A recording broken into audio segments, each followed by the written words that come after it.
searched many years on end. There was none that my soul could depend. My soul cries out for your presence in here. This very hour,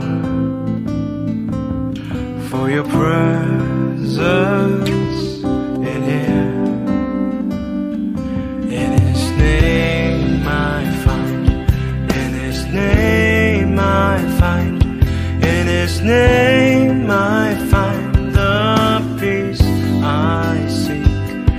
In His name I find, in His name I find, in His name I find the joy I seek.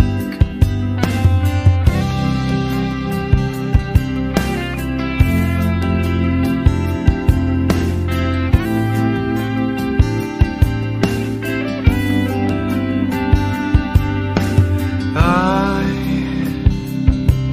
have searched many years on end. There was none that my soul could depend. My soul cries out for your presence in here. This very hour, for your presence in here. In His name I find, in His name I find, in His name I find the peace I seek. In His name I find, in His name I find, in His name I find the joy I seek. In your presence I am free from the chain that has bound me. In your presence I am calm, waiting for the kingdom come.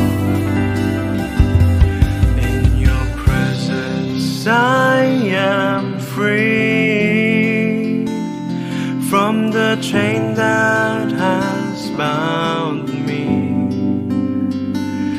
In your presence I am calm, waiting for the kingdom come. In His name I find, in His name I find, in His name I find the peace I seek.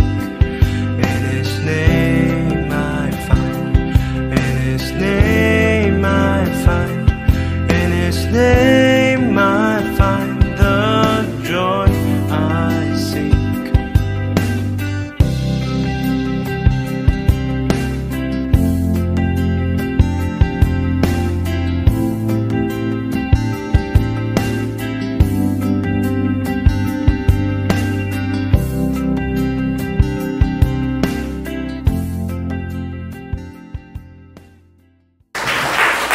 Amen, amen. Sabi naman sa iyong katabi, kapatid. Kapatid. Handa ka na ba? Handa ka na ba? Handa ka na ba magpuli sa ating Panginoon? Handa ka na ba kumawit para sa Kanya? Amen.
na kayo lamang po ang aming pupurihin.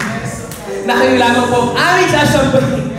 Kayo po ang dapat na walhatiin, Panginoon, sa inyong banal na tahanan, Panginoon.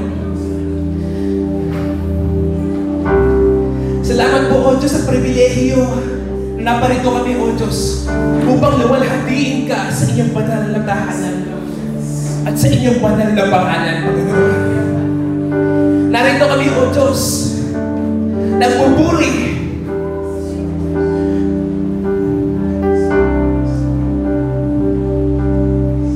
Kami ay tumutulog, Panginoon. Ang puso ko'y tumutulog sa'yo. Nagpapakumbaba, nagsusumamo, paghindapatin mo. Ikaw ay mamasdan, makaliit ka at sa'yo ay umisan. Ang puso ko'y tumutulog sa'yo.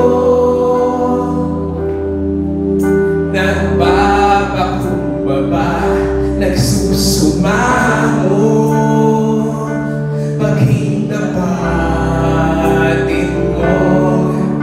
Ikaw ay mamasdan, makaliit ka at sa'yo ay pumisahan. Loobin mo ang buhay ko'y maging banal mong tahanan. Luklukan ng iyong wagas na pagsinta. Daluyan ang walang hanggang mga papuring pagsamba. Maghari ka, O Diyos, ngayon at kailanman. Kami tumutulog, O Diyos. Ang puso ko'y tumutulog sa'yo. Nagpapakumbaba, nagsusumamo, paghindapatin mo, paghindapatin mo. Ikaw ay mamasdan, makaliit ka at sa'yo ay umisahan. Loobin mo ang buhay ko'y maging banal mong tahanan. Luklukan ng iyong wagas na pagsinta. Daluyan ang walang hanggang mga papuring pagsamba. Maghari ka, O Diyos, ngayon at kailanman. Loobin mo ang buhay ko'y maging banal mong tahanan. Luklukan ng iyong wagas na pagsinta. Daluyan ang walang hanggang mga papuring pagsamba. Maghari ka, O Diyos, ngayon at kailanman. Loobin mo ang buhay ko'y maging banal mong tahanan. Luklukan ang iyong wagas na pagsinta. Daluyan ng walang hanggang mga papuring pagsamba. Maghari ka, O Diyos, ngayon at kailanman. Loobin mo ang buhay ko'y maging banal mong tahanan. Luklukan ng iyong wagas na pagsinta.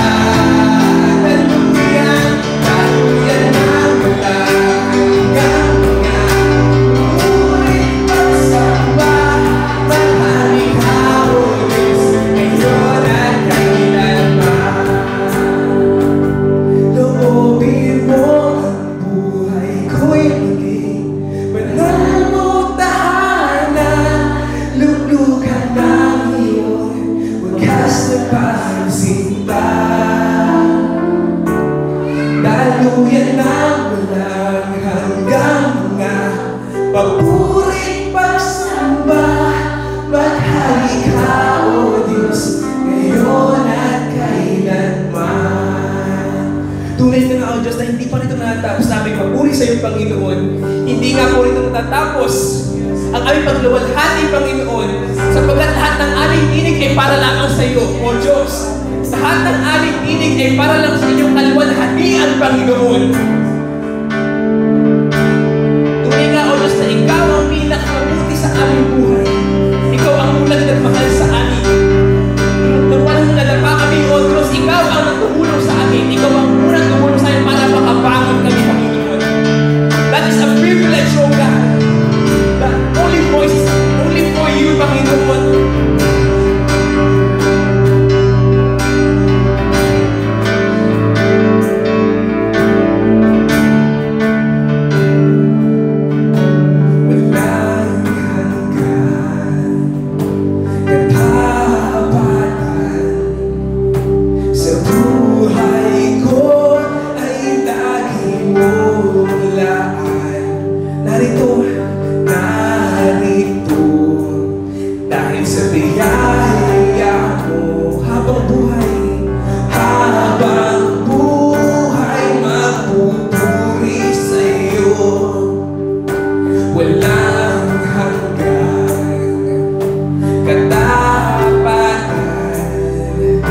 Sa buhay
lamang po ang aming itatanghal, Panginoon, sa aming buhay, Panginoon. Sabi kayo nga lang po ang aming buburihin, Panginoon. Ang aming boses ay para lamang sa iyo, Panginoon. Para sa iyong kaluwalhatian. Ngunit nga, O Diyos, hindi kayo mapapantayan sa aming buhay. Sa awit, itataas ang aking tinig, itatanghal sa buhay ko'y tanging ikaw, O Diyos. Higit pa sa kalangitan, ang iyong kaluwalhatian, ang dakilaan ko'y di mapapantayan.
Tanging meron lang po kami, Panginoon, ngayon is para salamat, O Diyos. Pagluwalhati, Panginoon. Pagsamba sa inyong tunay na pangalan, Panginoon. Tunay at walang bahid ng karumihan, Panginoon. Ang pangalan na Jesus, Panginoon. Kayo lamang po ang nagbigay ng buhay sa amin, Panginoon. Kayo ang unang nagmahal. Kayo ang unang nagbigay ng pag-asa, Panginoon. Lahat ng tao dito, O Diyos, may problema. Pero dahil sa iyo, O Diyos, kami ay nakakabangon, Panginoon.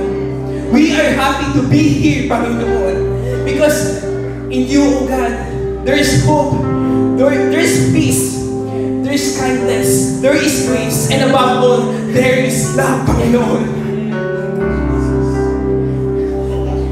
These are the reasons why we are here, Panginoon. To worship you. To follow your step, Panginoon. To be a counterpart of this world. For your word said that do not conform to the pattern of this world. And we are here, O God, being with you, Panginoon. To be the counterflow of this world, Panginoon. To reach everyone, O God. To spread the gospel.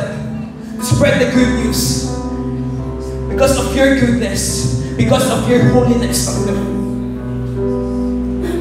We have nothing but gratitude, O God. Kayo nga lang po ang manguna, Panginoon, sa pagpapatuloy ng aming programa, Panginoon, ng aming service, Panginoon. Kayo ang maitaas. Kayo ang maluwalhati. Sa inyo ang kabanalan, Panginoon. Sa iyo ang kalakasan, O Diyos namin, Panginoon. Lahat ng aming boses ay magsasama-sama para sa inyong kapurihan, O Diyos. Para sa inyong pag-magnify ng aming pangalan, ng inyong pangalan, Panginoon, na para sa iyo lamang, Panginoon. Let our heartbeats turns into worship, Panginoon. Sapagkat kayo lamang po ang pinakamabuti, O Diyos, sa aming buhay. Kayo lamang po ang unang nagmahal. Kayo po nagbigay sa amin ng kalakasan. Sa iyo lamang po ang papuri magpasalamat at pagsamba sa pangalan ni Jesus. Amen. Praise God. Linggong ito, dito po sa Harapara. Yan, salamat po.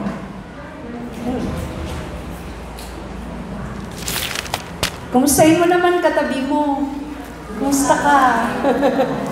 Mga mamaya maglalabasan na tayo Yan. Praise God. Amen. Amen.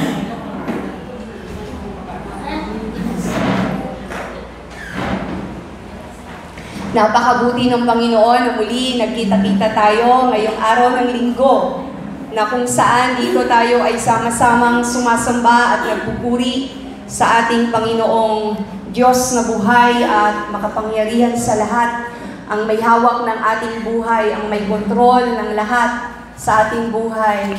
Kaya tayo nandito upang pasalamatan ng Diyos sa buong isang linggo na naman po na hindi tayo pinabayaan ng Panginoon. Buong isang linggo na sinamahan tayo ng Diyos na provide niya ang lahat ng ating pangangailangan. Sa mga estudyante, natapos na muli ang isang linggo. At bukas magdadala na naman kayo ng allowance ninyo pauwi. Ang Diyos ang nagpo-provide. Amen? Amen. At kailanman po, hindi magkukulang ang Panginoon natin na inaasahan. Kailanman, hindi siya magkukulang kasi siya ang Diyos na tapat. Tapat sa kanyang mga salita. Hindi siya nagbabago. At ang pag-ibig niya hindi nagmamaliw, sariwa tuwing umaga. Great is thy faithfulness. Yung ba inaawit niyo sa umaga? Ang pag-ibig ng Diyos ay hindi nagmamaliw, sariwa tuwing umaga. Praise God. Kumusta po ang inyong mga life group?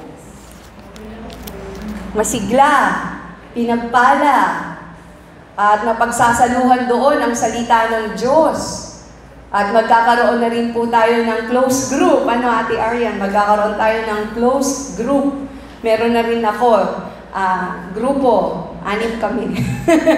Tapos, hindi ko alam yung mga youth kung saan sila ilalagay. Kasi masyado silang abala. Maski nga Sunday, maghapon may ginagawa. Dahil, grabe, mahirap talaga mag-aaral. Istorbo talaga yung pag-aaral. Hindi, yan ay joke lang. Sabi ng mga estudyante, alisin na yung pag-aaral na yan. Istorbo yan sa paglilingkod. Pero ang katotohanan, ang mapapupurihan sa buhay ng bawat isa, walang iba kung hindi ang Panginoon. Ginagawa natin ang ating gampanin bilang magulang, bilang anak, bilang estudyante, upang ang pangalan ng Diyos ang maitanghal. Ang pangalan ng Diyos ang maitaas at mapapurihan sa ating mga buhay.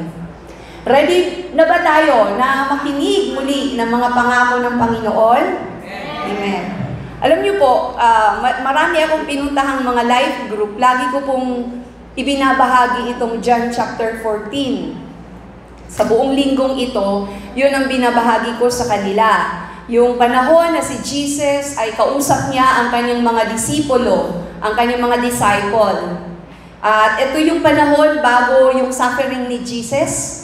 Ito yung panahon na bago si Jesus naghirap at bago pinako sa krus. And on the third day, muling nabuhay, ito yun. Kausap niya yung mga disciple. At kino-comfort niya yung mga disciple. Kino-comfort ni Jesus ang kanyang mga alagad, ang kanyang mga tinuturuan, ang kanyang mga tagasunod. Sabi ni Jesus sa kanila, ang sinabi dito ni Jesus, hindi pa yon nakasulat dito sa ating mamaya.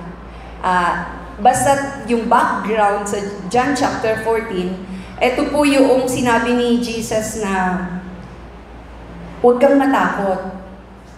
Do not let your heart be troubled. Huwag kang matatakot. Bakit kayo natatakot yung mga disciples? Ba't sila nag-aalala? Kasi nalaman nila na si Jesus ay aalis na. Nadadaan sa pagsubok, dadaan sa hirap, at mamamatay. So, ganun katakot yung mga disciple. Pero sabi ni Jesus, huwag kayong matatakot. Aalis ako, pupunta ako doon sa Ama. Pupunta ako doon. Tapos nagtanong si Tomas, sabi ni Tomas, saan po kayo? Paano namin malalaman yung daan papunta doon sa pupuntahan ninyo? Hindi na namin alam kung saan kayo pupunta. Sabi ni Jesus, sumagot si Jesus. Anong verse yun? Sa verse 6, sabi ni Jesus, I am the way, the truth, and the life. No one comes to the Father except through me. At pagkatapos nun, di sinabi na ni Jesus na He is the way, the truth, and the life. Pagkatapos nun, sumunod na dun yung promise ni Jesus. Jesus promises the Holy Spirit. Yung Holy Spirit, yung presence ng Panginoon. Sabi ni Jesus sa verse 15, if you love me, keep my commands. So, di yun ang inuutos ni Jesus. Sundin ninyo ang aking mga iniuutos. Sa verse 16, I will ask the Father. He will give you another advocate to help you and be with you forever, the Spirit of truth. Ano yun? Spirito ng Diyos. Nung tinanggap natin si Jesucristo bilang Panginoon at tagapagligtas ng ating buhay, tinanggap natin ang Espiritu ng Diyos. Nasa iyo na. Sabihin mo sa katabi mo, nasa iyo na. Ang Espiritu ng Panginoon. Sa John chapter 14, verse 27, ito na ang ating topic natin. The peace of God. Sabihin nyo, the peace of God. Ang kapayapaan ng Diyos. Sabi sa John chapter 14, verse 27, kaya kapayapaan ang iniiwan ko sa inyo. Sa Tagalog. English ang naka-flash, Tagalog ko babasahin. Ang aking kapayapaan ang ibinibigay ko sa inyo. Hindi ito katulad ng kapayapaang ibinibigay ng mundo. Huwag kayong mabalisa, huwag na kayong matakot. Sabi ni Jesus, huwag kayong mabalisa, huwag kayong matakot.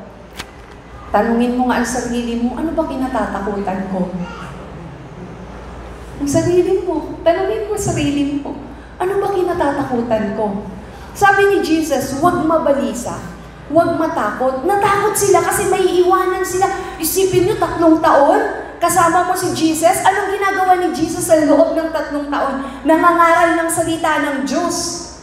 At sa kanyang pangangaral, may mga gumagaling. Bulag nakakita, bingi nakarinig, pipi nagsalita. Nakalakad yung lumpo, nagparami ng pagkain. Tapos aalis na, so nag-aalala yung mga tagasunod ni Kristo. Ito ang kasiguraduhan ng pangako ng Diyos sa atin. Sabi ni Jesus, sa verse 27, yung binasa nga natin, peace I live with you. Huwag mabalisa, huwag matakot. Peace, kapayapaan. Kapayapaan, iniiwan ko sa inyo. Peace I live. Kagaya din ng tagubili ni Pablo. Ito rin ang tagubili ni Pablo sa kanyang mga tinuturuan sa mga taga-Pilipos 4, 6 hanggang 7. Ano ang sabi ni Pablo dito? Huwag kayong mabalisa tungkol sa anumang bagay. Sa halip, hingin ninyo sa Diyos. Yan, kabisado ng iba. Ang lahat ng inyong pangangailangan sa pamamagitan ng pananalangin, may pasasalamat at ang hindi malirip na kapayapaan ng Diyos ang siyang mag-iingat sa inyong puso at sa inyong isipan. Ang kapayapaan na hindi malirip, hindi maunawaan, hindi maintindihan, malalim na kapayapaan, siyang mag-iingat sa iyong puso at sa iyong isipan. May kabagabagan ka ba? May pinag-aalala ka ba? Kapayapaan ang sumaiyo. Ang kapayapaan ng Diyos ang maranasan mo.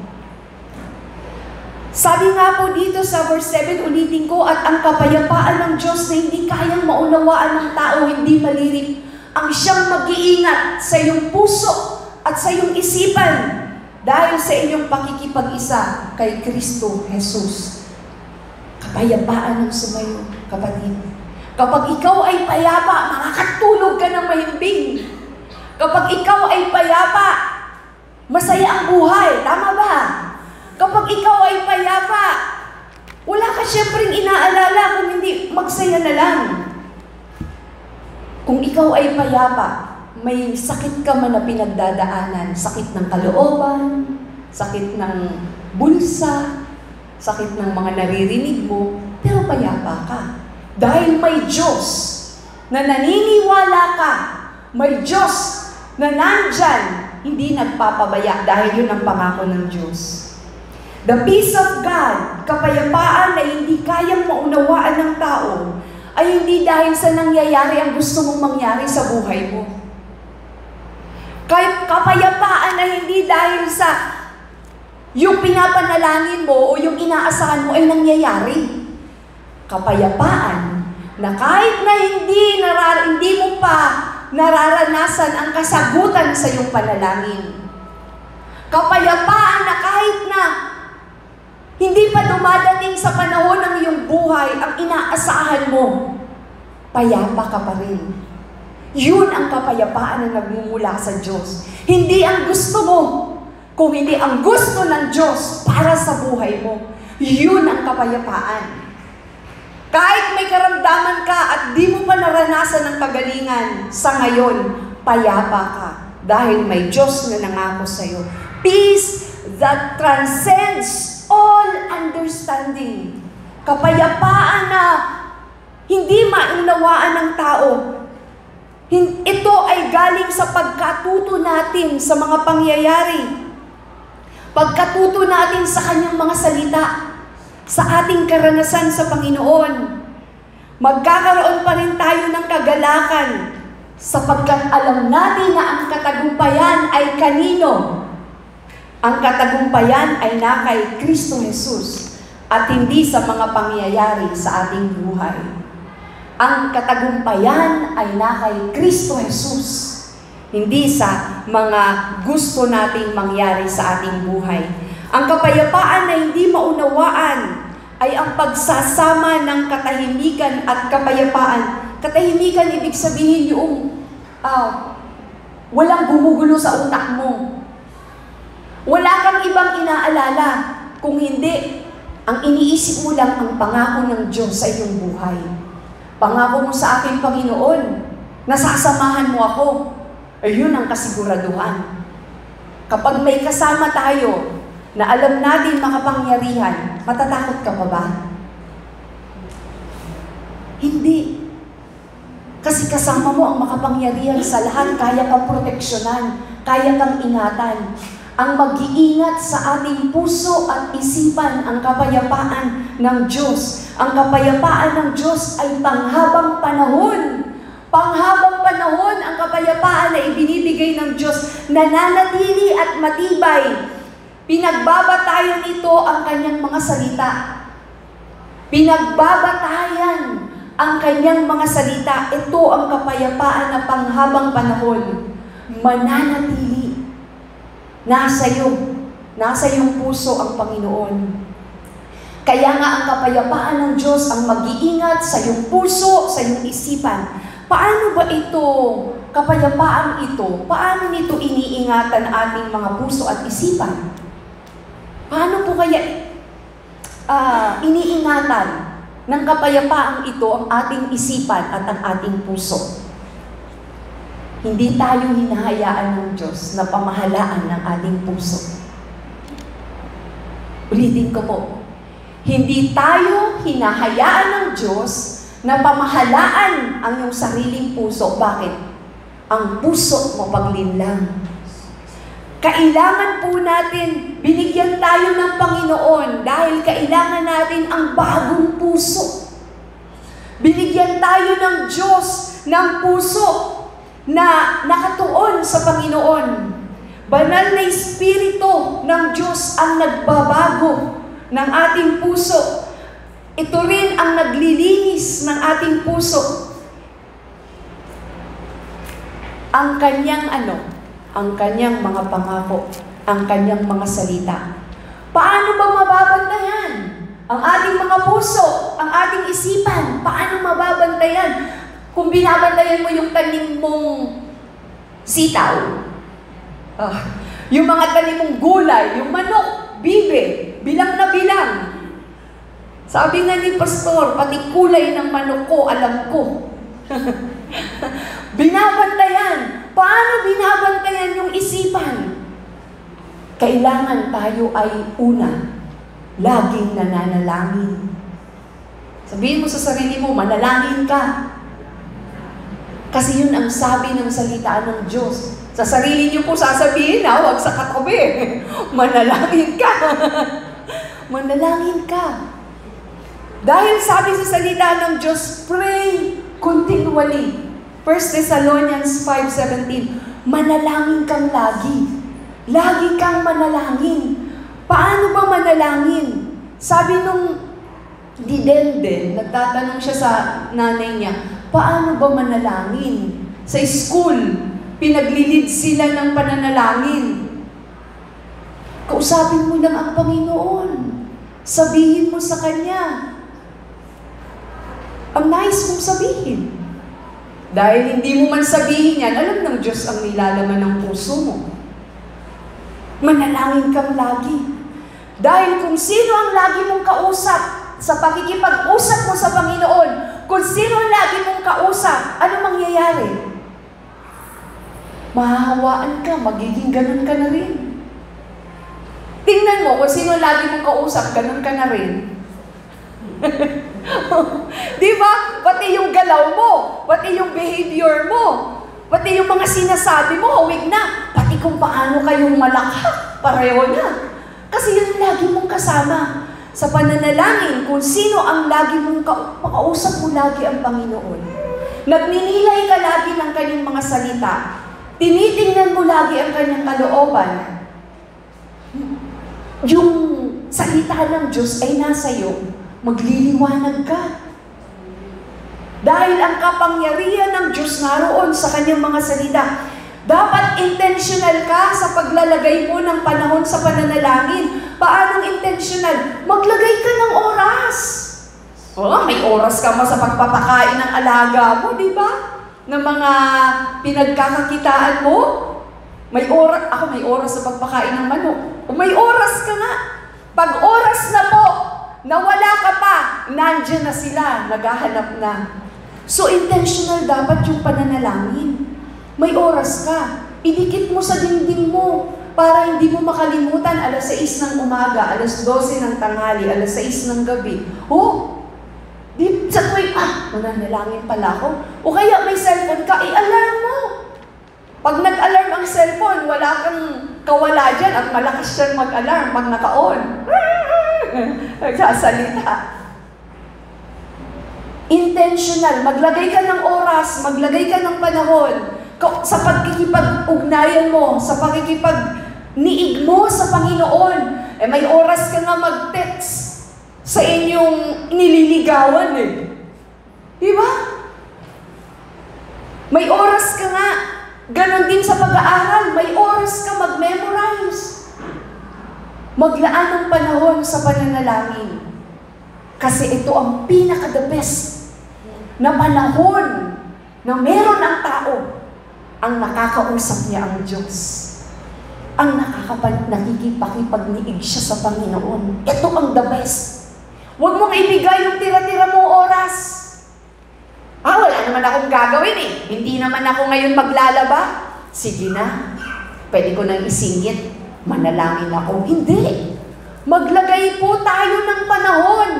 And the peace of God, which transcends all understanding, will guard your hearts and your mind. Mas lalong lumalalim ang relasyon mo sa Panginoon when you pray. When you pray always, i-guide ka ng Diyos. Tutulungan ka, sasamahan ka ng Diyos. Ipakikita sa iyo ng Diyos ang dapat mong gagawin. Prayer deepens our reliance and relationship with our Heavenly Father. Yung relasyon natin sa ating Ama sa Langit, mas lumalalim. May mga bagay po na sasabihin sa iyo ang Diyos na hindi mo pa naririnig kailanman sa araw na to. New every day, every morning, bago ang pangungusap ng Diyos. Walang luma. Bago. Yung faithfulness ni Lord mananatili, pero yung pangungusap, yung revelation ng Diyos, laging may bago. Pakinggan mo. Pakinggan mo araw-araw, may sasabihin at merong sasabihin sa iyo ang Diyos. Kasi ganun ka-in love ang Diyos sa atin. Ikaw ba? In love ka ba sa Panginoon? O sa panahon lang na masarap maginhawa ang buhay? Kung meron man tayong kaiinlaban, walang iba kung hindi ang ating Panginoong Diyos na buhay. Sabi sa Mateo 7:7, humingi kayo at kayo'y bibigyan. Humanap kayo at kayo'y makakatagpo. Kumatok kayo at kayo'y pagbubuksan. Totoo ba to? Totoo ito. Lagi nating sabihin at panghawakan. Kaya nga kailangan natin mag-pray lagi. Pag nagising ka sa madaling araw, lalo na sa kagaya ko, na medyo nagkakaedad at nagigising ng madaling araw, yun yung panahon. Kausapin natin ang Panginoon. Ma-inlove tayo ng higit pa sa pagka-inlove mo sa asawa mo. Sa Diyos na makapangyarihan sa lahat, na hinahanap-hanap mo, pagising mo pa lang sa umaga. Naaalala mo na agad ang Panginoon. Hindi yung isasain mo. Kung hindi ang Panginoon ang naaalala mo, ganun ka ka-in love sa Diyos. Mga asawa, huwag kayong magselos kung ang number 1 ng inyong asawa ay ang Panginoon. Dahil yun naman talaga dapat. Ang Diyos ang number 1 sa lahat. The lover of our soul, Jesus Christ. Katindi ng pagmamahal niya sa atin. Namatay siya upang tayo ay magkaroon ng buhay, buhay na walang hanggan. So ibigay mo sa Kanya ang iyong mga pasanin, ang inyong mga alalahanin, ang inyong mga kapagsubukan. Una, manalangin. Pangalawa, humiling ka sa Panginoon. Make requests. Libre naman eh. Bakit mo lilimitahan ang libre? Humiling ka sa Panginoon. Dahil sabi ng Diyos, humingi ka at ikaw ay bibigyan. Meron ka bang gusto hingin sa Panginoon? Hingin mo. Libre. At ibibigay ng Diyos sa tamang panahon. Ang Diyos makapangyarihan sa lahat. Sabi ni Jesus sa 11:28, Mateo 11:28, sino nakakakabisa nun? Lumapit kayo sa akin, kayong lahat na nahihirapan at nabibigat ang lubha sa inyong pasanin, at kayo'y bibigyan ko ng kapahingahan. Peace, kapahingahan, rest. Pag may rest, may peace. Pag walang peace, walang rest. Balisa, aligaga. Pag peaceful ang buhay mo, panatag ka, wala kang ibang iniintindi. Lord, kayo na po ang bahala. Lord, sinusuko ko sa iyo lahat. Kayo na ang kumilos. Total, kahit ano namang gawin natin, wala tayong magagawa, di ba? Sabi nga sa salita ng Diyos, sa iyong pag-aalala ba, yung puti mong buhok kayang maging itim? Hindi. Ba't ka pa mag-aalala? Kung may Diyos na may hawak ng ating buhay.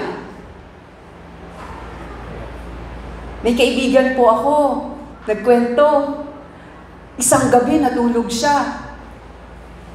Buti, nakita ng mga anak, mukhang hindi na siya magigising. Ginigising siya, hindi na magising. Habang nagkukwento, tinitingnan ko siya, nakangiti siya eh.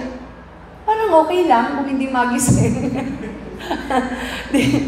Ako, mag-isa ako sa bahay. Nung kinagabihan, matutulog na rin ako. Sabi ko, Lord, hindi ako dapat mag-alala. Kasi kung matulog man ako hindi magising, sa'yo ako pupunta. Pero matutulog akong nakatagilid. Karamihan kasi nang nakatihaya, yan yung hindi na nagigising. So, huwag kang mag-aalala. Bagamat may panahon sa buhay mo na may sumasagi sa isip mo ng parang mag-aalala ka. Pero huwag kang mag-alala kasi may pangako ang Diyos sa atin. Nagmamahal siya sa atin. Siyempre, mahal natin ang buhay natin dito sa lupa. Sino ba ang gustong umalis na dito sa lupa? Wala naman. Kasi gift ito ng Panginoon sa atin.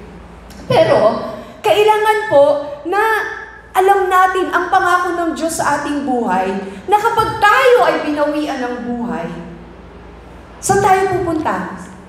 Sa piling ng Diyos. Walang kasing saya. Hindi mo na maaalala yung mga nawawala mong bunga ng iyong tanim. Di ba?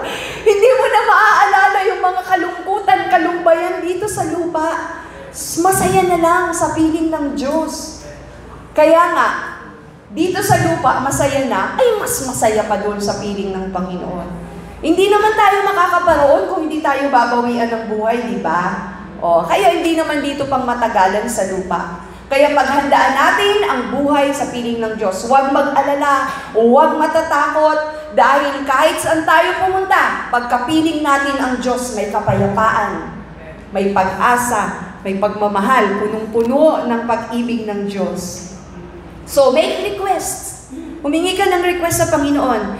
Tinatawag ka ng Diyos na lumapit sa Kanya. Sabi sa Matthew 11, lumapit kayo, kayong nabibigatang lubha. So alam ni Jesus na ang buhay sa mundong ito ay may kabigatan. Alam ni Jesus na mahirap, hindi madali. Kaya nga sinasabi ni Jesus, come, lumapit kayo. Kayong nabibigatang lubha at bibigyan ko kayo ng kagaanan. 1 Peter chapter 5, verse 7. Ipagkatiwala ninyo sa Kanya ang inyong mga alalahanin. Cast all your cares upon Him, for He cares for you. Sa buhay, alalahanin sa buhay, sapagkat Siya ay nagmamalasakit sa inyo. Nagmamalasakit ang Diyos. Hindi Siya nagpapabaya. Baka akala lang natin, pinababayaan na tayo ng Diyos kapag tayo ay dumadaan sa pagsubok. Hindi totoo. Yung mga nawala sa'yo, yung mga panahon na akala mo talo ka, hindi totoo, wala ang Diyos. Nariyan lagi ang Panginoon, nagmamalasakit siya, nagmamahal siya. Kaya cast your cares upon Him. Ibigay mo sa Kanya, sabi nga yung cast, itapon mo sa Kanya. Ibigay mo sa Kanya lahat ng iyong alalahanin, for He cares for you. Una, pray. Pangalawa, make requests. Humingi ka ng request. Libre. Meron tayong Ama sa langit, the maker of heaven and earth, the creator, our Father in heaven. Bakit ka nalulumbay kung may tatay ka na creator ng sanlibutan? Bakit ka laging nakayuko? Bakit ka natatakot kung may Diyos ka na makapangyarihan sa lahat? Ba't ka nangangamba kung may Diyos ka na nagmamahal sa iyo? Pangatlo, mag-practice tayo ng gratitude. Laging magpasalamat. Subukan ninyo, kapag may nagbigay sa inyo at nagpasalamat ka, di ba mas lalong gumaganda ang pakiramdam mo pag nagsabi ka ng thank you. Maraming salamat, nagamit ko yung binigay mo. Maraming salamat, masarap yung binigay niyo pong ulam.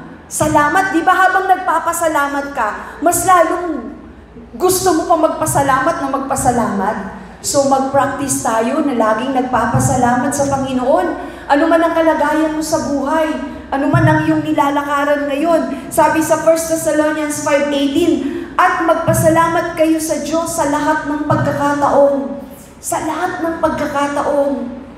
Sapagkat ito ang kalooban ng Diyos para sa inyo, sa inyong pakikipag-isa kay Kristo Jesus. Muli, sa inyong pakikipag-isa kay Kristo Jesus. Lagi tayong magpasalamat sa Diyos. Natupad ang pangarap mo? Thank you. Hindi natupad ang pangarap mo? Thank you, Lord. Thank you, Lord pa rin. Laging magpasalamat dahil yun ang gusto ng Diyos sa atin. Hindi naman doon nakasalalay ang buhay natin sa mga gusto na natin mangyari sa buhay natin eh. Ang buhay natin ay nakasalalay sa gusto ng Diyos mangyari sa buhay mo. Okay? So, ayun na nga po, no? Mag-practice tayong laging magpasalamat. Dahil ang pagpapasalamat ay nadadagdagan nito ang kagalakan meron tayo. Nag-i-increase yung joy. Meron tayo, J-O-Y, down in my heart. Deep, deep, down in my heart. Di ba sabi sa awit? Joy. Lumalaki, lumalawak ang kagalakan sa puso mo habang ikaw ay nagpapasalamat. So, sabi sa Isaías 26, verse 3, binibigyan mo ng lubos na kapayapaan ang mga may matatag na paninindigan at sa iyo'y nagtitiwala. May matatag na paninindigan at nagtitiwala sa Panginoon ay binibigyan ng kapayapaan ng Panginoon. Hindi po madali ang buhay namin. May mga panahon na nagigipit din po. Pero sa panahon na nagigipit, kapag tinitingnan ko si pastor, mas lalong nagsusumigasi. Mas lalong umipilantik ang kilos. Di ba pumipilantik?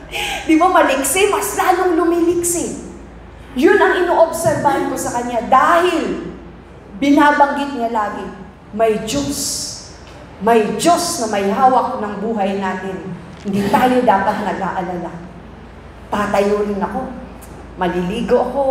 Suskulay. Pipilantik din ang galaw. May Diyos na hindi nagpapabaya. Walis-walis. Ayos ng halaman. Kung ano lang ang pwede mong gawin. Punta sa life group. Maghanap ng kausap. Ibabahagi si Kristo. Yun ang buhay.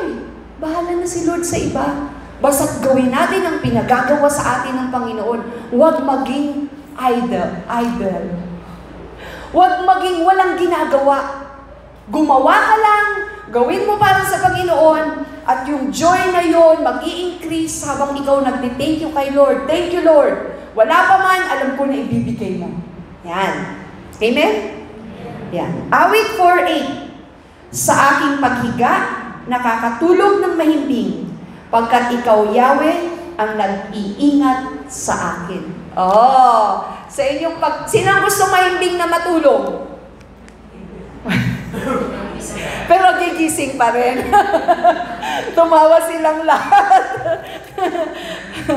Siguro, yung kaibigan ko yun, kaya nagkwento sa akin ng ganon, pinarinig sa akin ni Lord, para mas lalo maging close ako sa Kanya. Kasi, kaya nung naglakad kami, nawakan ko na yung kamay kasi inisip ko, baka isang araw wala na to.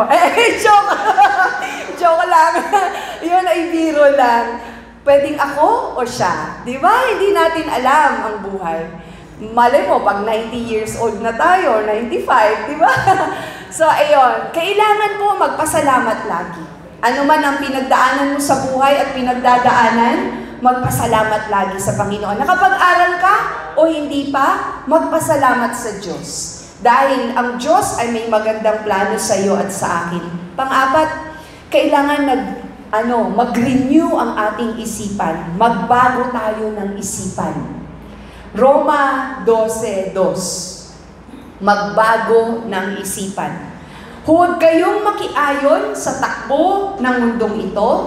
Mag-iba kayo sa pamamagitan ng pagbabago ng inyong pag-iisip upang maunawaan ninyo ang kalooban ng Diyos kung ano ang mabuti, kalugod-lugod, at ganap na kalooban niya. Magbago ng isip. Magbago ng isip. Renewing your mind. Ang utak na ito, ang isip na ito, punuin mo ng salita ng Diyos. Punuin mo. Siksikan mo ng salita ng Diyos. Maraming pwedeng mailaman dito. Punuin ng pangako, ng aral ng Diyos, ang ating mga puso, ang ating isipan. Upang ang isip na ito ay puno ng katotohanan. Anumang kasinungalingan meron sa isip at sa puso natin, ay tatanggalin ng kapangyarihan ng Diyos. Ano yung kapangyarihan ng Diyos? Yung kanyang mga salita. Yung truth. Yung katotohanan na ipinapasok mo sa isip mo. May kapangyarihan ang Diyos na sirain. May kapangyarihan ang salita ng Diyos na sirain, alisin ang mga kasinungalingan na nabuo sa isipan ng tao. Ano ba yung kasinungalingan? Isipin natin the father of all lies. Sino ang tatay ng lahat ng kasinungalingan? Satan. So lahat ng kasinungalingan na naisip mo, na pumasok sa isip mo at nasa isip mo ngayon ay hindi galing sa Diyos yan. Ano yung kasinungalingan? Yung nagsasabi na wala ka ng silbi. Yung nagsasabi na wala kang magagawa. Mahina ka. Yung nagsasabi na, ano pa? Hindi ka makapagtatapos. Yung nagsasabi ng mga bagay na hindi totoo, hindi galing sa salita ng Diyos, na pinapasok ng kaaway sa utak mo, kayang alisin, lilinisin ng Diyos, aayusin ng Diyos ang laman ng utak mo kung salita ng Diyos ang ipinapasok niyo po dito. Kaya nga nakasulat yun sa Psalms, di ba? Sabi sa Psalms, "May the words of my mouth and the meditation of my heart be acceptable before your sight, O Lord." Sabi ni David. Kaya ngayong isipan natin, punuin natin ang salita ng Diyos. Sapagkat ang salita ng Diyos ay may kapangyarihan na magpabago, mag-transform ng isipan ng tao. May transformative power ang salita ng Diyos.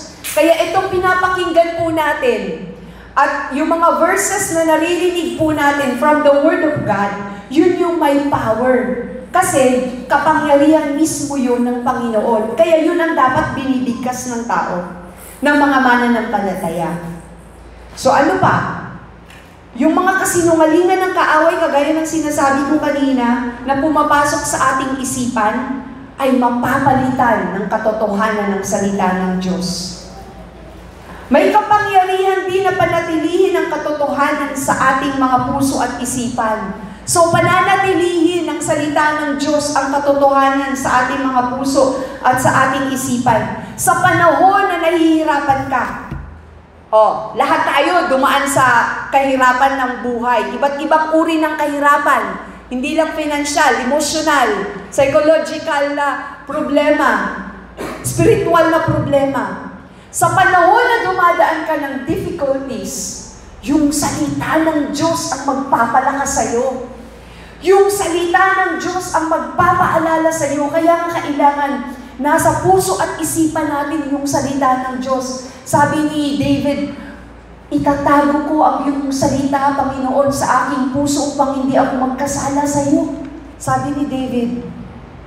Yun din ang panalangin natin. Ano ba nakatago sa puso mo ngayon? Ano bang nasa isipan mo ngayon? Salita ng Diyos ang kailangan natin. Yun yung magpapatibay sa iyo, yun yung magpapalakas sa iyo, yun yung magpapatalino sa iyo. Yun yung magbibigay sa iyo ng karunungan na hindi kayang ibigay ng sanlibutan. Wisdom that comes from above. Kailangan natin ang salita ng Diyos, nagbabago ng ating isipan. Sabi dito, huwag makiayon, but be transformed by the renewing of your mind. Sabi sa 2 Corinthians, tingnan niyo po sa 2 Corinthians chapter 10, verse 4 hanggang 5. Basahin ko po sa Tagalog. "Ang sandatang ginamit namin," sulat po ito ni Pablo sa mga taga-Corinto, "sa pakikipaglaban ay hindi sandatang makamundo, kundi kapangyarihan ng Diyos na nakakapagpabagsak ng mga kuta. Sinisira namin ang lahat ng isipan upang matutong sumunod kay Kristo." Doon muna tayo sa verse 4. Sinisira ang lahat ng isipan, lahat ng nasa isip mo na nagmamataas, nagmamalaki, nangunguna sa pamamaraan ng Diyos. Yun ang dapat na itali. Labanan. Saan ang labanan ng mga Kristiyano? Saan nangyayari ang labanan? Nandito sa utak ng tao, sa isip ng tao. Kaya dapat kailangan mo, alam mo kung paano talian, igapos ang lahat ng kaisipan na nagmamataas. Sabi sa verse 5, "Ginagapi namin ang lahat ng pagmamataas laban sa kaalaman tungkol sa Diyos. At binibihag namin ang lahat ng isipan upang matutong sumunod kay Kristo." Kailangan yung isipang ito ay nakalaan sa pagsunod lamang kay Kristo. Kapag ang isipan mo ay tumataliwas na sa sinasabi ng salita ng Diyos, yun ang labanan doon. I-cast out mo na in the name of Jesus. Ito yung warfare na sinasabi. Hindi mo hahayaan na kung ano na lang ang nasa isip mo, yun ang manguna. Dapat yung sinasabi ni Kristo, yun dapat ang maghari sa ating buhay. Yun dapat ang masunod sa ating buhay. Yung mga sinasabi ni Kristo sa atin. Kaya nga mahalaga na nagbabasa tayo at nakikinig tayo ng salita ng Diyos. Kung paano tayo kumakain araw-araw, ganun dapat tayo kumakain ng salita ng Diyos. Yung physical body natin, kailangan kumain ng mga masusustansya na pagkain araw-araw, 3 times a day or 5 times a day pa. Pero ang espiritu natin, kailangan kumakain din. Hindi po pwedeng hindi ito kakain. Kailangan kumakain, renewing our mind. Sabi, paggapi ng pagmamataas laban sa kaalaman tungkol sa Diyos at pagbihag ng lahat ng isipan upang matutong sumunod kay Kristo. Ito ay makapangyarihang paraan sa pagbabantay ng puso at isipan. Salita ng Diyos pa rin. Salita ng Diyos pa rin. So, kailangan bantayan ang isipan at puso. Bakit? Kasi, nalalaman natin na ang isipan ay tumatanggap lamang ng kaalaman o impormasyon. Saan? Saan tumatanggap ng impormasyon ng isipan? Kapag si Kyle, sinuntok ko, nasaktan, maiisip niya nasaktan siya sa pakiramdam. Sa iyong pakiramdam, doon pumapasok sa isipan. Ano pa? Sa iyong nakikita. Yung 5 senses, doon nakakatanggap yung utak ng tao, yung isipan ng tao. Yung naririnig niya, yun, naaamoy niya, nakakatanggap yung utak. So, emosyon. Kaya kailangan bantayan ang puso at isipan. Hindi dapat doon nakatuon sa mga emosyon na iyon, ang ating isipan at puso. Tapos, ang puso naman natin ay kontrolado sa lahat ng nararamdaman natin at ating ginagawa. Kailangan bantayan. Paano ba bantayan? Yun na nga sinabi, mag-pray ka. Ano pa? Kailangan mag-request ka sa Panginoon sa iyong pananalangin. Siyempre, kailangan mo ng salita ng Diyos. Kailangan mag-renew ka ng isipan. Kailangan mo ang salita ng Diyos sa iyong buhay upang magwardyahan ang iyong puso, ang iyong isipan. Ang pagbabantay sa ating puso at isipan ay napakahalaga.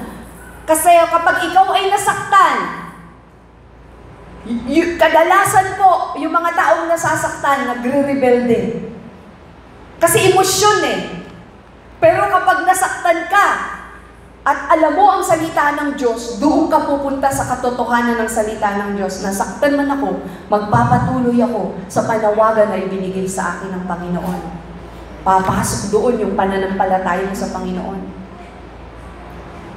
Hindi sa pakiramdam, kung hindi sa pangako ng Diyos. Pray, make request, mag-practice ka ng pagpapasalamat sa Diyos, at kailangan magbago na tayo ng isipan. Sabi sa John chapter 14 verse 26, ngunit ang tagapagtanggol, ang Espiritu Santo na isusugo ng Ama sa pangalan ko, sabi ni Jesus, ang siyang magtuturo sa inyo ng lahat ng bagay at magpapaalala sa lahat ng sinabi ko sa inyo.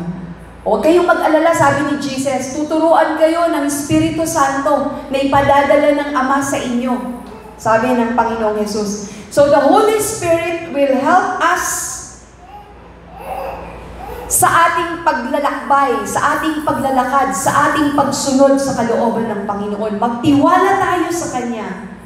At ang Kanyang mga salita ang itanim sa ating mga puso at isipan. The truth of the Word of God, itanim sa ating isipan. At yun ang magtuturo sa atin ng kalooban ng Diyos para sa ating buhay. Ano yung result ng Espiritu ng Diyos na kumikilos sa ating buhay. Ang pinaka-ultimate po na resulta ng Espiritu ng Diyos na kumikilos sa ating buhay ay ang kapayapaan. The peace of God. The peace of God. Na ito ay mula sa Diyos. Kahit na anong circumstansya inyong pagdaanan, kapag ang kapayapaan ng Diyos ay nasa iyo, wala tayong dapat nakatakutan sa kasalukuyan o sa hinaharap. Dahil may kapayapaan tayo mula sa Diyos. Ano ba yung kabaligtaran ng kapayapaan? Kabalisahan. Kapag ikaw na-stress. Kapag ikaw na-stress, may pressure, may force, may tension, may pag-aalala, may mental tension.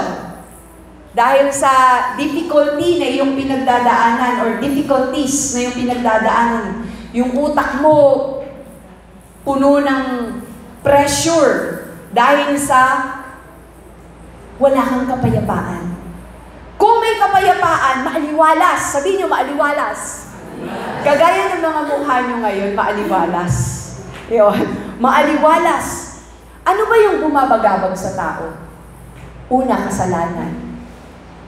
Kapag siya aming nagawang kasalanan, sabihin niya, ay, hindi na ako magsisimba. Kasi, may kasalanan ako. Mas kailangan niya nga pumunta Sabi ng Panginoon, if we confess our sins, He is just and faithful to forgive our sins. So kung may kasalanan ka, ikumpisan mo sa Panginoon, tapat siya na patawarin ka at gagawin kang busilak sa kaputian. Takot. Ano ba yon? Yung takot kapag ikaw ay matatakutin. Sabi ni Jesus, don't be afraid. Don't be troubled. Huwag kang matakot. Yung takot sa uncertainty, yung parang hindi ka nakasisiguro kung ano na mangyayari bukas. Sabi ng salita ng Diyos, trust in the Lord. Proverbs 3:5-6. Trust in the Lord with all your heart and lean not on your own understanding. In all your ways, acknowledge Him at idedirekta ng Diyos ang inyong dadaanan. So marami pang mga puwersa po na nagbibigay ng stress, nagbibigay ng walang kapanatagan sa mga tao. Yun yung gera meron ng tao. War. Kasi nawawala yung kapayapaan sa kanyang puso. Ang Diyos, kaya niyang gumawa ng paraan para sa iyo, kapatid. Kaya huwag mong ipag-alala ang bukas. He is our Father who knows everything that you need. Estudyante ka, magulang ka, nagtatrabaho ka, huwag kang mag-alala. Kasi may Diyos. Magtiwala ka lang sa Panginoon. Magtiwala ka, and the peace of God, yun ang mag-aalaga, mag-aalalay, magpuprotekta sa iyong isip at puso. The peace of God moves into our hearts and lives upang pigilin at sirain ng kaaway na puwersa na ito na tayo ay bigyan ng kapayapaan. Comfort sa ating mga conflict. May conflict ka ba? May iniintindi ka? May kaaway ka? Ang kapayapaan ng Diyos ang mag-iingat sa iyo. Turuan ka niya kung paano ang gagawin para makipagbatik ka sa kaaway mo. Di ba? Ang peace po na mula sa Diyos ay hindi yun absence ng problema. Ang peace na galing sa Diyos, hindi yun yung absence ng katahimikan. Ang peace na mula sa Diyos, kahit maingay, kahit may gera, kahit may problema, payapa ka. Yun ang kapayapaan na mula sa Panginoon. So si Jesus, ino-offer ni Jesus sa atin ang kapayapaan. He will give us peace. Pero kung ang iyong buhay ay punong-puno ng stress, allow the Holy Spirit to fill you with Christ's peace. Hayaan mo na ang Espiritu ng Diyos ang pumuno sa iyo. Punuin ka ng kapayapaan ng Diyos. Remember, ang kaaway gusto kanyang sirain. Gusto kanyang bigyan ng alalahanin. Huwag mong payagan. In Jesus' name. Ang gusto ng kaaway, mabalisa ka, mag-alala ka, mamroblema ka. Huwag mong payagan. Dahil ikaw ay may kapangyarihan na binigay sa iyo ang Diyos. God has given you power and authority to trample on snakes and scorpions and to overcome all the power of the enemy. Nothing will harm you. Nothing. Kung tayo ay magtatapat sa Panginoon, magtitiwala sa Kanya. Psalms 119, 165. Ang magmahal sa utos mo'y mapayapa yaong buhay. Matatag ang taong ito ay hindi na. Matatag ang taong ito at hindi na mabubuwal. Ulitin ko po. Ang magmahal sa utos mo'y mapayapa yaong buhay. Matatag ang taong ito at hindi na mabubuwal. Kaya magtiwala lang sa utos ng Panginoon. Let the peace of Christ rule in your hearts. Let the peace of Christ rule in your heart. Yung inawit natin kanina, Yahweh. Yahweh means the covenant-keeping God. Yahweh. Yahweh. Awitin natin mamaya. Yahweh. Siya ang Diyos na nagkikip ng mga promises. Kagalingan, siya ang ating healer. Kabalisahan, siya ang ating kapayapaan. Kalungkutan, siya ang ating kagalakan. Kulang, siya ang ating kasapatan. Yahweh, I am who I am. Jehovah, Shalom. Jehovah, yung Shalom naman ay kapayapaan. Yahweh, Shalom. Yahweh, Jehovah. Yung Shalom, kapayapaan, peace. Ano yung napapaloob sa peace? Pag sinabihan ka, peace be with you. Pag sinabi sa'yo, peace be with you, nasa iyo na lahat. Kapunuan, kasaganaan, kagalakan, nasa iyo na lahat. Shalom. Blessing yun. When somebody greets you at sinabi sa'yo, Shalom, tanggapin mo, sabihin mo rin, Shalom be with you also. Hindi lang yung kapayapaan na payapang-payapa ka, kapunuan yun, kabuuan ng kasiyahan sa buhay. Shalom, Shalom, Shalom, Jerusalem, Shalom sa Jerusalem, Shalom sa puso mo, Shalom sa isipan mo. Kahit may pagsubok, Shalom. Kapayapaan. So, may kwento. Etong, naalala niyo si Gideon? Gideon ay isang lingkod ng Diyos na ginamit ng Panginoon. Isang tao na lingkod ng Diyos na ginamit ng Panginoon. Maliit na, galing siya sa maliit na tribo ng Manases. Sa mga Judges, chapter hindi ko sinulat yun, no? Oo. So, ang sinabi po dito sa Judges, itong mga Israelita noon ay sinakop ng mga Midianita. Kumbaga, mga karatig na bayan, sinakop yung Israelites. Bakit? Kasi, lumabag na naman sila sa inuutos ng Panginoon, sa mga alituntunin ng Diyos na huwag sasamba sa Diyos-Diyosan. So dahil sa ginawa ng mga Israelita na sumamba ulit sila sa Diyos-Diyosan, bumalik sila sa pagsamba sa Diyos-Diyosan, itong mga Midianite, nilulusob sila.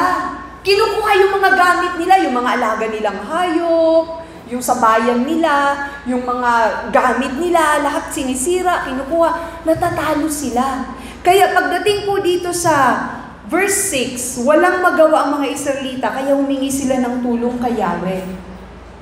Humingi sila ng tulong sa Panginoon. Ngayon, sa paghingi nila ng tulong sa Panginoon, nagpadala ang Diyos ng anghel. Nagpadala, dumating sa Ofra ang anghel ni Yahweh. Si Gideon noon ay kasalukuyang gumigiit ng trigo sa pisaan ng ubas. So, gumigiit ng trigo si Gideon. Remember the story, ha? Nagpakita sa kanya ang anghel ni Yahweh at sinabi sa kanya, sumaiyo si Yahweh. Nagulat si Gideon. Sinabi ni Yahweh kay Gideon, lumakad ka at gamitin mo ang buong lakas mo upang iligtas ang Israel mula sa Midianita. Ako mismo ang nagsusugo sa iyo.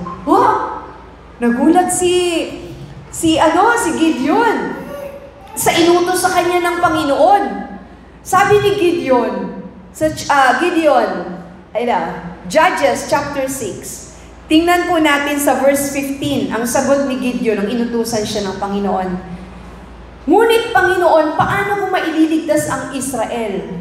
Ang aming angkan, ang pinakamahina sa lipi ni Manases.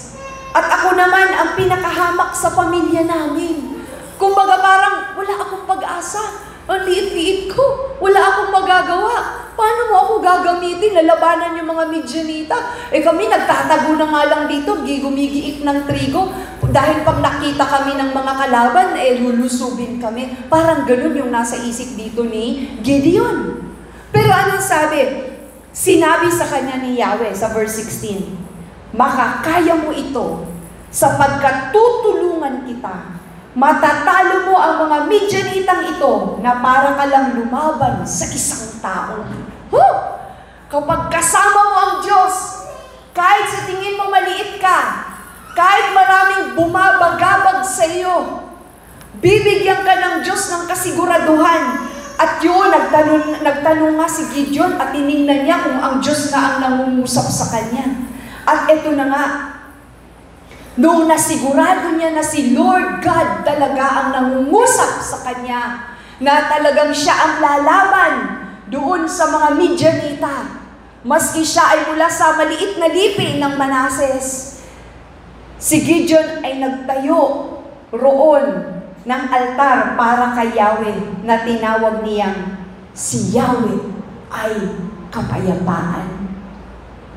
Magkakaroon ng kapayapaan sa buhay mo, sa isipan mo, sa pamilya mo. Magkakaroon ng kapayapaan sapagkat ang Diyos, ang Hari ng mga hari, ang Prince of Peace. Sino ba itong Prince of Peace? Ang ating Panginoong Jesucristo. Bakit? Sa Isaías chapter 9, ano sabi? For unto us a son is born. Unto us a child is given. And the government will be upon his shoulder. And his name will be called Wonderful Counselor, Mighty God, Everlasting Father, and the Prince of Peace. Sino yung the Prince of Peace? Si Jesus Christ. And the government and His government, sabi niya, and peace, there will be no end. Hindi matatapos ang kapayapaan na ibinibigay ng Diyos. Si Jesucristo ang binabanggit sa Isaías chapter 9 verse 6, the Prince of Peace. Kaya kapatid, kapag ikaw ay naguguluhan, kapag ikaw ay nag-aalala, kapag ikaw ay nagugulumihanan, kapag hindi mo na sure ang kinabukasan, may isang Diyos ng kapayapaan. Lumapit ka sa Kanya. Umawit ka sa Kanya. Sumayaw ka sa Kanya. Papurihan mo siya. He is the Prince of Peace. Jesus Christ is the Prince of Peace, kapatid. Kaya nga po, pakatandaan natin, peace is found in focusing on God's promises. Nakita ni Gideon, pinanampalatayanan niya yung pangako ng Diyos sa kanya at nagkatotoo po ito. Nagkatotoo po ito. Kapag binasa po natin yung Judges chapter 6, basahin niyo, magandang kwento po ito. Hanggang sa huli, kung paano nagtagumpay si Gideon. Kapatid, minsan akala mo, hindi mo na alam kung anong gagawin mo. Pero may isang Diyos na may magagawa. Higit pa sa iyong inaasahan. Kasi makapangyarihan ang Diyos natin. Kaya umasa ka ng mas malaki. Sabihin mo sa katabi mo, umasa ka ng mas malaki. Kasi ang Diyos natin ay makapangyarihan sa lahat. Naalala niyo si Abraham? Naalala niyo si Abraham, si Sarah? How many years na naghintay sila bago nagkaroon ng anak? Ang pangako ng Diyos sa kanila, magkakaroon sila ng anak. Ilang taon? Ilang taon?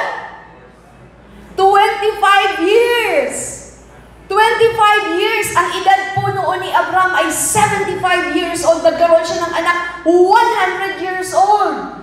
At si Sarah, 90 years old. Trivia, ha? Nag-focus sila sa pangako ng Diyos sa kanilang buhay. Focus on God's promises and you will have peace that surpasses all understanding. Ito na po. God promises to strengthen you. Saan matatagpuan yun? Ephesians chapter 4, chapter 3, 14 to 16. Pwede nyo i-jot down. God promises to strengthen you. Wala, no? Ephesians chapter 3, 14 to 16. God promises to give you rest. Matthew 11:28. Di ba sinabi natin kanina? God promises to take care of all your needs. Philippians 4:19. God promises to answer your prayers. Matthew 7:7.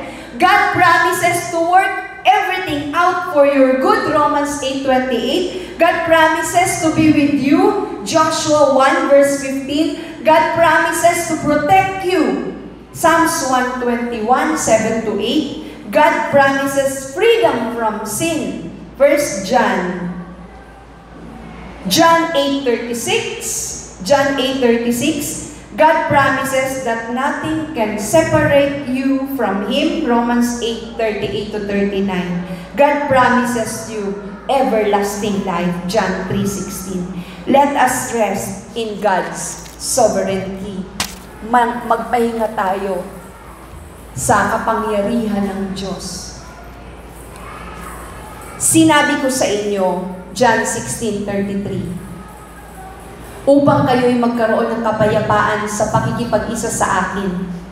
Magdaranas kayo ng kapighatian sa mundong ito, ngunit tibayan ninyo ang inyong loob na pagtagumpayan ko na ang sanlibutan. I have overcome the world. Peace. Yun yung kapayapaan ng puso na nagmumula sa pagtitiwala mo sa Panginoon. Hallelujah. Masiglang awitin ang aawitin natin, pero bago yun, tayo muna ay magsitayo at manalangin. Yung inawit natin kaninang Yahweh. Hallelujah. Pero bago yun, tumayo tayo at ating idulog sa Panginoon ang umagang ito. What a great God we have. Napakadakila ng Diyos natin, ang Diyos ng kapayapaan, ang Diyos na tapat, hindi nagbabago. Ang Diyos na hindi nagmamaliw ang pagmamahal sa bawat isa. Ang Diyos ng kapayapaan, the Prince of Peace, the peace of God that transcends all understanding. Maraming salamat po, Panginoon, sa iyong mga salita, na kapag kami ay may Jesucristo sa aming puso, kami po ay may kapayapaan na nagmumula sa inyo. Hayaan po ninyo, O Diyos, na sa oras na ito, ang puso, ang isipan ng bawat isa, Panginoon, ay maisuko sa iyo, O Diyos. Anumang problema, kabagabagan, pagsubok sa buhay, alalahanin, Panginoon, ang meron ang bawat isa sa amin. Kayo nga po ang magparanas ng kapayapaan, O Diyos, na nagmumula sa iyo para sa iyong mga anak. Sa lahat ng nabibigatan, may pasanin, O Diyos, kayo ang kagaanan. Patuloy kaming lalapit sa iyo. Patuloy kaming aasa sa iyo, Panginoon. At magpapasalamat anuman kalagayan sa buhay. At isusuko ang aming puso at isipan sa iyo, Panginoon. At ang kapayapaan ng Diyos na hindi maunawaan ang siyang sasako sa aming puso at isipan. Lord, sa aming pag-awit, O Diyos, ng awitin, O Diyos, mamaya, aawitin namin ito na punong-puno ng pananampalataya, sapagkat ito ang iyong pangako sa bawat isa sa amin. Lord, maraming salamat po. Salamat sa umagang ito.